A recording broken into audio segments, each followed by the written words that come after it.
मरी को बतौर हिल स्टेशन तरक्की देने की तजवीज 1840 के अशरे में मेजर जेम्स एबट ने पेश की थी। 1851 में उस वक्त के governor Punjab sir Henry Lawrence ने यहाँ पहली फौजी बैरक और पोस्ट ऑफिस का इफ्तिताह करके इसे बाकायदा हिल स्टेशन का दर्जा दिया। इसके साथ ही माल रोड की तामीर शुरू कर दी गई। 2 साल बाद यही मरी बाकायदा तौर पे पंजाब हुकूमत का हेडक्वार्टर बना। पंजाब हुकूमत और ईस्ट इंडिया कंपनी की शुमाली अफवाज का हेडक्वार्टर होने की वजह से यहाँ अंग्रेजों की सबसे बड़ी तादाद मौजूद रहा करती थी। जुलाई 1857 में मेरठ में हिंदुस्तानी सिपाहियों ने जंग आजादी का आगाज किया तो इसके शोले जल्द ही पूरे मुल्क में फैल गए। दिल्ली में अंग्रेजों को सबसे ज्यादा मदद पंजाब से मिली थी, जिसके लिए मरी हेडक्वार्टर बहुत ज्यादा मसरूफ था। 1857 में कमिश्नर रावलपिंडी मिस्टर थार्टन की रिपोर्ट के मुताबिक मुजाहिदीन आजादी का पैगाम रसां सैयद करम अली कलीगर के रूप में जेहलम से मरी पहुंचा, जिसके हाथ पे मकामी और इर्द गिर्द के कबाइल ने दवाए खैर कर ली थी। 2 सितंबर 1857 की रात मरी में अंग्रेजों पे हमले का मंसूबा बनाया गया। मकामी कबाइल की क़यादत मकामी सरदार शेरबाज खान के हाथ में थी। सत्ती कबीला के सरदार बोरा खान, बिरोट के सरदार लाली खान और मियां अब्दुल अजीज और पुंछ के सरदार रेशम खान मरकजी रहनुमाओं में शामिल थे। दूसरी तरफ गद्दारों ने अंग्रेजों को पहले ही हमले की तमाम जुज़वियात की मुखबरी कर दी थी।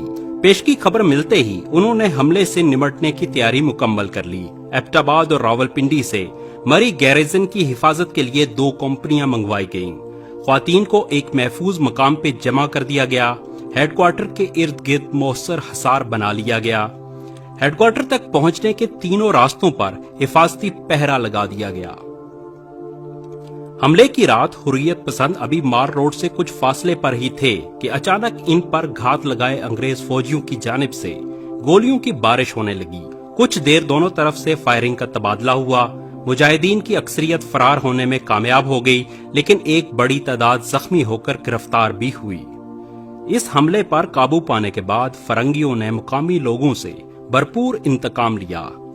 इर्द गिर्द के इलाके का मुहासरा करके 11 देहात को जलाकर जमीनें जब्त कर ली गईं। सैकड़ों अफराद को गिरफ्तार किया गया। लोगों के माल मवेशी हथिया लिए गए। सरदार शेरबाज खान को इसके 8 बेटों समेत तोपों के सामने खड़ा करके उड़ा दिया गया। कुल 22 मुजाहिदीन को उस रोज एजेंसी ग्राउंड के मकाम पे तोपों के सामने खड़ा करके सजाए मौत दी गई, जिनकी कब्रें मौजूदा कश्मीर पॉइंट के करीब बनाई गई थीं। ये जगह आज भी बागे शहीदां और मस्जिद शहीदां के नाम से मशहूर है। बाद में हमले की तहकीकात में मालूम हुआ कि मरी गैरिजन के 2 मुसलमान डॉक्टर्स भी मुजाहिदीन से राब्ते में थे। चनाचे अक्टूबर 1857 को डॉक्टर रसूल बख्श और डॉक्टर अमीर अली को भी फांसी दे दी गई। अंग्रेजों ने मकामी ढूंढ कबीले को यहाँ से करीब करीब खत्म कर दिया। जमीनें जब्त करके पंजाब के वफादार रोहसा और गैरिजन के ताबेदार मुलाजमीन में तकसीम की गईं।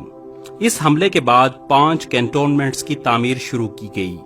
बाड़ा गली, नथिया गली, डूंगा गली, छांगला गली और कूजा गली के कैंटोनमेंट्स की तामीर का मकसद मुस्तकबिल में हुर्रियत पसंदों की जानिब से ऐसे किसी हमले से बचना था।